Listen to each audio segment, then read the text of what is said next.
I want you to try and visualize a scene that is, honestly, it's pretty difficult to sit with. Oh, it really is. Yeah, you are strapped to this heavy iron chair.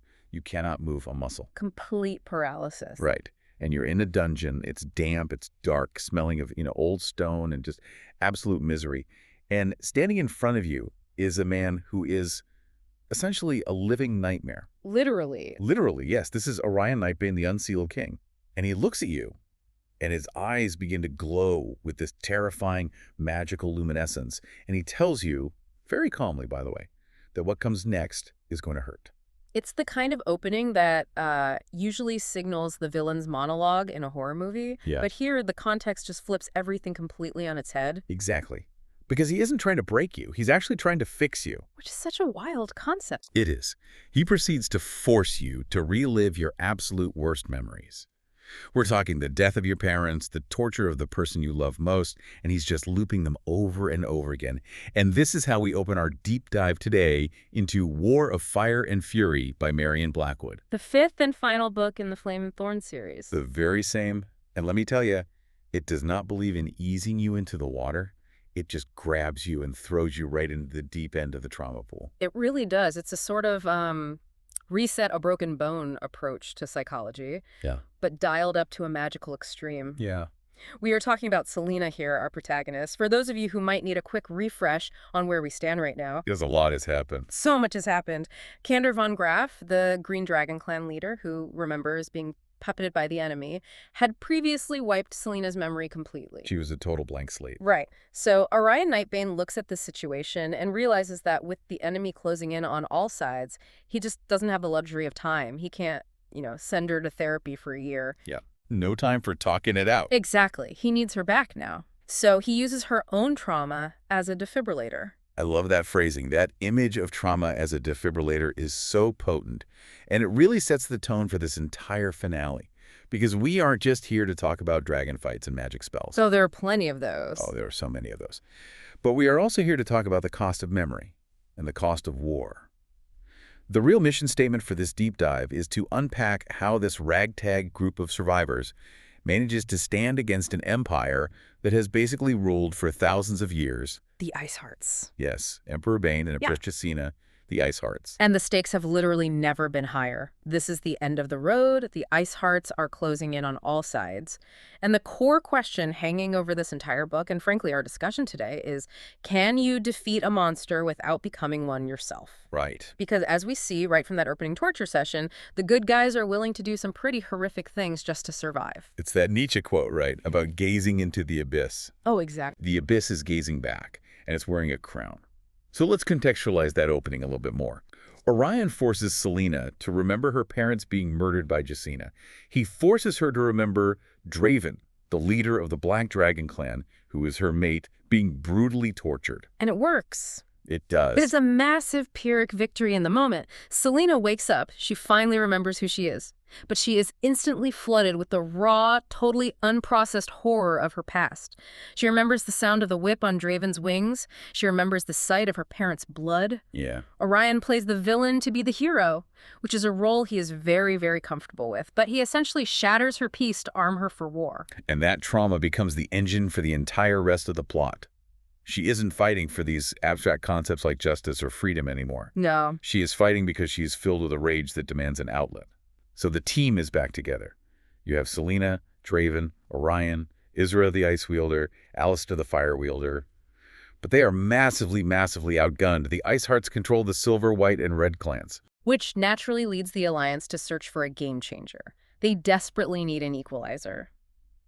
And this brings us to the first major narrative arc we really need to dig into, the hunt for the Gold Clan. I have to say, this was such a cool expansion of the lore. We've spent 4 books dealing with the chromatic dragons we know, the red, green, black, silver clans, and suddenly we find out there is a gold clan that has been hiding in a pocket reality for millennia. Yeah, it completely shifts the board. And the Alliance figures, hey, if the Icehearts are hunting these guys, they must have a weapon we can use.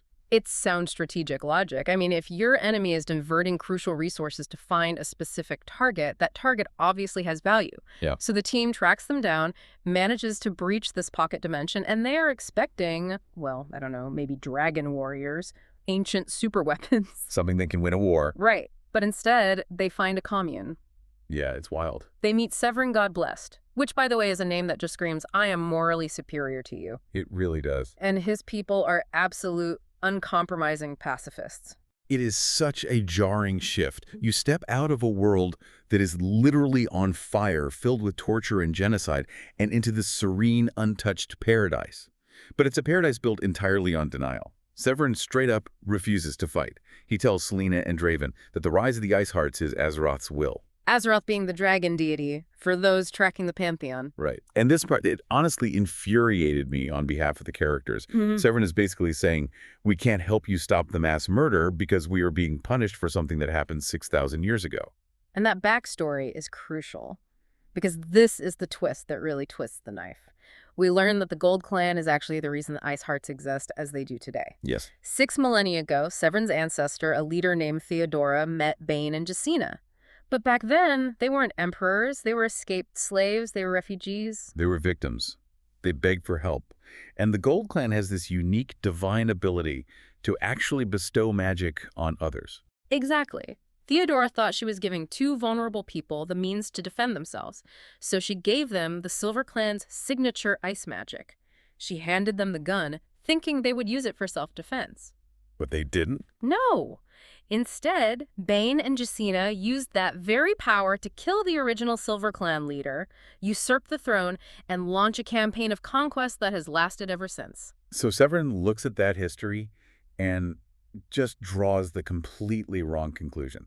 He thinks the mistake was interfering at all, so his solution is never interfere again, and he has the nerve to call it atonement. It's a profound critique of passive neutrality by Blackwood. Severin truly believes that by washing his hands of the conflict, he's remaining morally pure. But as Isra and Selena rightfully point out to him, his inaction is exactly what allows the slaughter to continue. Yeah, it's the trolley problem. It's the ultimate trolley problem. But Severin refuses to pull the lever to save the world just because his great-grandmother pulled it once and it went wrong. The irony is just dripping off the page.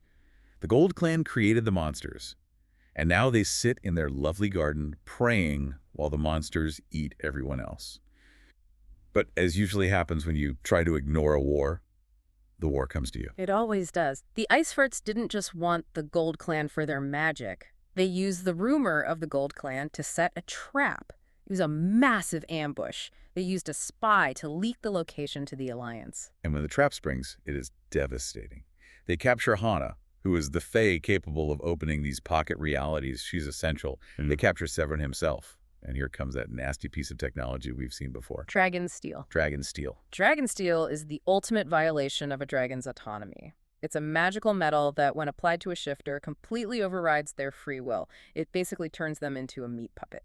So the Icehearts slap this steel right on Severin. And the pacifist leader is instantly converted into a weapon. They force him to use his magic to breach the wards of the Unseelie Court. Which is a catastrophic strategic loss for the Alliance. The Unseelie Court was their safe harbor. It was the one place the Icehearts couldn't reach them. Now the walls are down. The war isn't happening on some distant field anymore. It's happening right in Orion's living room. This forces the Alliance's hand entirely. They realize they cannot win a conventional war. They are too few, and the enemy is just way too strong. They need to level up. And this desperation leads to the rediscovery of the Union bond. This is the lore expansion that fantasy fans live for. Oh, absolutely. Lavendera, who is this tragic, ancient figure, she's a Fae princess fused with a dryad. She reveals a secret from the old world. She explains that dragons and Fae weren't always these separate warring entities. They used to partner up. It's the Avengers Assemble moment of the book. So walk us through the mechanics of this bond, because it's not just, I ride the dragon and we are best friends. It's biological and it's magical. It is a true symbiosis. When a Fae and a dragon initiate the union bond, they literally merge their magical signatures. The dragon gets enhanced physical attributes, tougher scales, faster flight speed, and a hotter, much more lethal fire.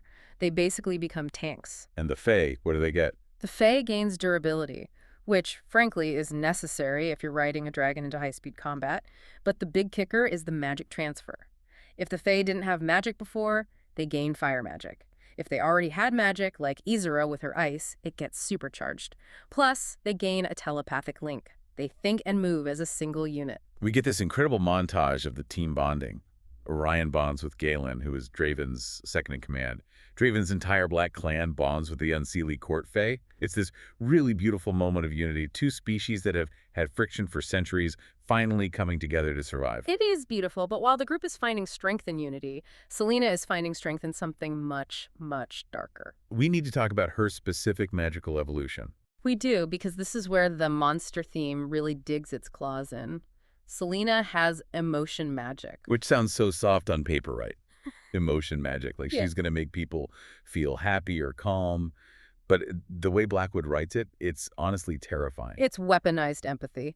Selena realizes she can do more than just sense what people are feeling. She can force emotions into them. She can conjure these visual manifestations of feelings, like the bone-white flames of fear or the violet flames of pain, and she just injects them directly into a person's psyche.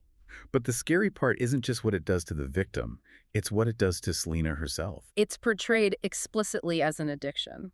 When Selena creates an emotion from nothing, when she forces a prisoner to feel absolute crushing despair, she gets a rush of euphoria.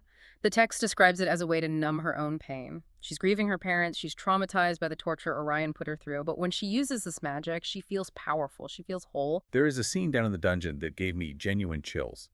She's interrogating a criminal, but she isn't really asking questions. She's just blasting him with terror over and over again just to feel that high. It's like she's using a human being as a morphine drip. That's a great way to put it, and Orion actually catches her doing it. What's interesting is that he doesn't appeal to her morality. He doesn't say, Selena, this is wrong. He appeals to her survival. He warns her that if she loses control, she will lose herself. And he knows, because he walks that exact line every day with his own nightmare magic.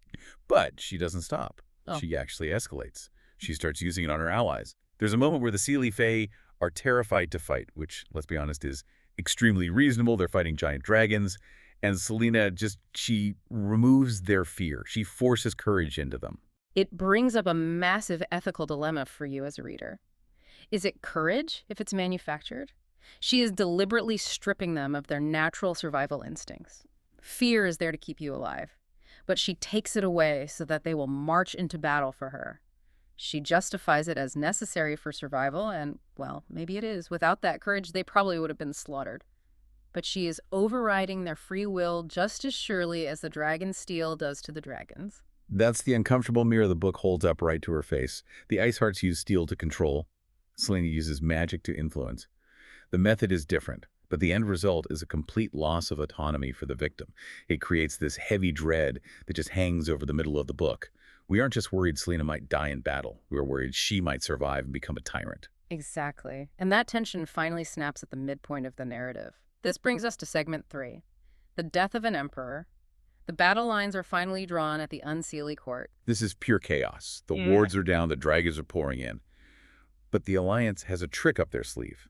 They relied on Hana, the girl who was captured earlier, to pretend to break under torture so she could set a trap for the Icehearts. It's a huge, high-stakes gamble, relying on someone to endure literal torture just to sell a lie. But it works.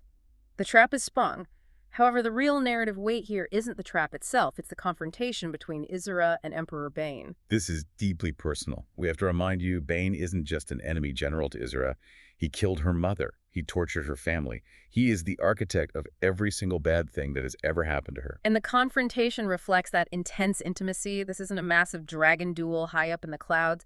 Isra corners him on the ground. She uses her ice magic, which is now fueled by that new union bond, to trap him. And she demands to know why. Why did he do all of it? And his answer, it's so banal. It's almost disappointing in how human it is. He admits that they were slaves and they just wanted freedom. But then he says, perhaps our revenge got a little out of hand. A little out of hand? It's chilling.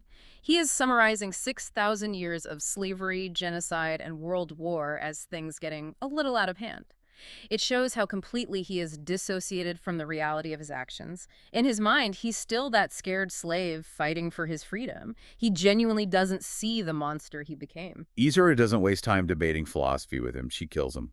She just ends it. And Alistair steps in to ensure it sticks. Alistair, the fire wielder, incinerates the body with blue fire. There's no resurrection magic happening here. Bane is definitively gone. But this is where the story hard pivots from a standard war drama into a full-blown disaster movie, because Jacina witnesses Bane's death. And she breaks. You really have to understand the dynamic of the Icehearts to get why this is so bad. Bane was the brain. He was the strategist, the cool-headed planner. Jacina was always the muscle. She was the raw power. With the brain gone, the muscle has absolutely no direction but destruction. The text says she goes berserk. She stops fighting to win the battle. She starts fighting to end the world. She screams this awful animalistic roar and just starts attacking everything. The wards, the ground, her own troops if they happen to get in her way. It shifts the entire tactical landscape in an instant. You can't negotiate with her. You can't outmaneuver her strategy because she no longer has a strategy. She is pure, unadulterated grief, weaponized into nuclear fire. Well, ice in this case. Right. And the Alliance realizes immediately that they cannot win a straight fight against her in this state. If they stay and fight her head-on, she will burn them all, even if it kills her too. So they're forced to devise the two-pronged attack. This is segment 4 of our deep dive. They realize they need to split their forces if they want to survive this. Team A consists of Draven, Galen, Orion, and the main bulk of the armies. And their job is objectively the worst job they have, to stay on the battlefield and draw Jacina's fire. They are the distraction. They are the meat shield. Yeah, good luck with that. And Team B, which is Selena, Lyra, Alistair, and Issera, they go on a high-stakes heist mission. Their destination is Frostfell, the enemy capital. The goal here is both symbolic and strategic. They want to blow up the Ice Palace. They want to destroy the seat of the Iceheart power, so that even if the enemy army survives the battle, they have no home to return to. It breaks their morale. This segment brings a really crucial element back into the story, the human resistance. We see Kath and Hector again. I love Kath and Hector so much. In a book filled with ancient magical beings and massive dragons, Hector is just a guy with a bucket of explosive tree sap. It completely grounds the fantasy. You have dragons throwing lightning from the sky, and then you have humans mixing homemade explosives in a damp basement.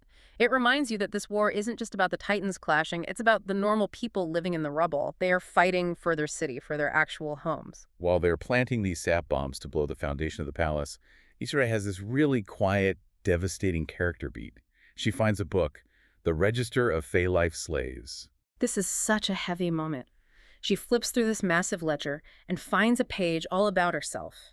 The text heavily implies that there is a revelation there, perhaps about her true parentage or some secret regarding her bloodline, that the Icehearts kept a record of all these years. And she tears the page out. She doesn't read it to the group. She doesn't sit there and obsess over it. She just rips it out and destroys it. It's a powerful reclaiming of her own narrative. She decides that whatever the Icehearts wrote about her, whatever twisted truth they held over her head, it dies right here with their empire. She flat out refuses to let a slave ledger define who she is anymore. And then boom, they blow the castle. The ultimate symbol of oppression comes crashing down. But getting out isn't going to be that easy, because waiting for them in the ruins is Grimar Fireclaw, A leader of the Red Dragon clan. And this is Alistair's defining moment. We have to rewind just a bit for you to understand the full weight of this showdown. Grimar isn't just some enemy combatant. He is the cultural architect of Alistair's suffering. Right. Grimar is the one who spread the propaganda that fire wielders were abominations, that they were innately dangerous and cursed. Alistair was literally tortured by his own neighbors as a child because of the lies this specific man told. So when they face off, it's not just a fight. It's the confrontation between the old prejudice and the new reality. Grimar uses lava magic. He controls the earth and molten rock. He is incredibly powerful, heavy, and very grounded. But Alistair is riding Lyra, a sun dragon. And thanks to that union bond, Alistair accesses a level of heat that shouldn't even be physically possible. The text explicitly describes his fire turning blue. Which is brilliant because in physics, blue stars are the hottest. In this magic system, it represents a complete mastery and purification of the element. Grimar thinks fire is dirty and chaotic, and Alistair proves it is divine and focused. Alistair unleashes this absolute torrent of blue fire. It's not a back-and-forth duel at all. It's an execution. He incinerates Grimar completely. He burns the man who taught the world to hate him. It is poetic justice in its absolute purest form, but the physical exertion is massive. Alistair collapses immediately after the strike. He poured his entire soul, quite literally, into that fire. So the castle is dust, Grimar is ash. But back on the main battlefield, the holding action from Team A is failing fast. Jacina's just tearing through the Alliance lines like wet paper. The ground troops, the Fae and the humans, are totally cornered by the Silver Dragons. They have nowhere left to run. This leads us directly into the suicide charge. Selena returns to the field and realizes they are all going to die. There is no brilliant tactical maneuver that saves them here. So she makes a purely emotional choice. She rallies them. She gives this speech that isn't about winning at all. She says, "We choose to die on our feet." It's about agency again. Throughout the whole book, the main struggle has been against control mind wipes, dragon steel, emotion magic. In this final, desperate moment, Selena claims the only freedom they have left, the freedom to choose exactly how they face the end. They charge. Yeah. And Blackwood does not pull her punches here. People die. Specifically Trevor, the baker. The baker, who had stone magic and literally just wanted to open a pastry shop, he dies in the mud, killed by a dragon. So unfair. It is, but his death is so necessary for the narrative, I think, because if only the nameless, faceless soldiers died, it would feel like a Marvel superhero movie. Trevor's death actually hurts. It reminds you that war kills the dreamers. It kills the people who just wanted to make bread and live quietly. It's completely heartbreaking. But just as the line is about to be wiped out completely, just as we think this is ending in pure tragedy, Draven crashes in. The cavalry arrives at the 11th hour, but it sets up the final, ultimate confrontation, the duel in the sky. This scene is pure adrenaline. Jacina is up in the air, completely manic, lightning fast. Draven engages her, but she's stronger. Or at least she's crazier and more unpredictable. And Orion plays a key role here that really shouldn't be overlooked. He is exhausted, he is bleeding, he is literally missing an eye from a battle earlier in the series. But he rides Galen right into the fray, and he uses his nightmare magic to blind the enemy dragons in midair. He disrupts their formation just enough to give Draven an opening. But the fight is ultimately decided by Selena. She is riding Draven, and she's not just a passenger up there, she's an active combatant. And she makes a decision that is scientifically, objectively insane. She jumps. Midair! Thousands of feet up in the sky, she physically leaps from her dragon onto Jacina. She tackles the Empress in free fall. And the dialogue here, it strips away all the politics, all the ancient history. Jacina is screaming about her mate. She's screaming for Bane. And Selena screams back, "I buried him in a grave of worms." That line, it is so visceral. It is designed specifically to hurt. It denies Jacina the dignity of her grief. It breaks Jacina's focus entirely. And in that split second of shock, Selena drives a dagger straight into her heart. They both plummet toward the earth. It perfectly mirrors the opening scene, doesn't it? Selena falling into the abyss of her trauma, but this time she isn't alone. Drayden dives down and catches her just before impact. Jacina hits the ground. And the Empress is dead. Ugh. And the war, it just stops. That is the harsh reality of a cult of personality. The silver, red, and white clans weren't really fighting for an ideology. They weren't fighting for land or resources. They were fighting entirely out of fear of Bane and Jacina. With the source of that fear violently removed, the cohesion just evaporates. They surrender or they run. But the real climax, the emotional climax of the whole series, happens in the silence that follows. Selena stands over Jacina's broken body. She feels that dark rage we talked about earlier. She has the power. She has the magic. She could burn the rest of the Silver Clan right there. She could finish the genocide that Jacina started, just in reverse. This is the answer to the core question. Can you defeat a monster without becoming one? The addiction to the emotion magic is screaming at her to use it. The trauma is screaming for vengeance. But she steps back. She looks at it all and says, "Vengeance has been claimed. Now it is time to live." She chooses to stop. And that is arguably the hardest thing for a wartime leader to do, to consciously put down the sword when you still have the strength to swing it. She breaks the cycle of revenge that started 6,000 years ago with Theodora and the Gold Clan. So, the war is over. Yeah. And we get a resolution segment that finally allows us to breathe again. There is a victory ceremony at the Sealy Court. The Dryads play a really lovely role here. They step up and heal Orion's missing eye using the soul of a tree. So now the Unseelie King has this magical, wood-fused eye, which honestly just makes him look even cooler and more mysterious. Oh, he definitely knows it too. Yeah. Orion's vanity was definitely taking a hit missing an eye, so he's thrilled. And finally, we get the couple sorting themselves out. Azura and Orion finally go public with their relationship. The Ice Lady and the Nightmare King share a kiss in front of the whole court. It's the union of two very dark, very powerful aesthetics, and Orion is still rocking the pretty boy energy. Draven and Selena are free at last. They plan to travel. They just want to see the vast world of the dragon clans without looking over their shoulders every 5 seconds. And Alistair and Lyra are together, the Fire Wielder and the Sun Dragon. And Fenrir survives, which I was so worried about. He goes on a personal quest to find the best pastries in the entire world. Honoring Trevor. Exactly. It's a small, bittersweet detail, but it cements the idea of found family that runs through the whole series. They carry their dead with them into the piece. They don't forget the cost of getting there. So when we zoom out on War of Fire and Fury, what is the big takeaway for you? What really sticks after you put the book down? For me, it's the definition of monster. The book constantly asks us to question who the real monsters are in any conflict.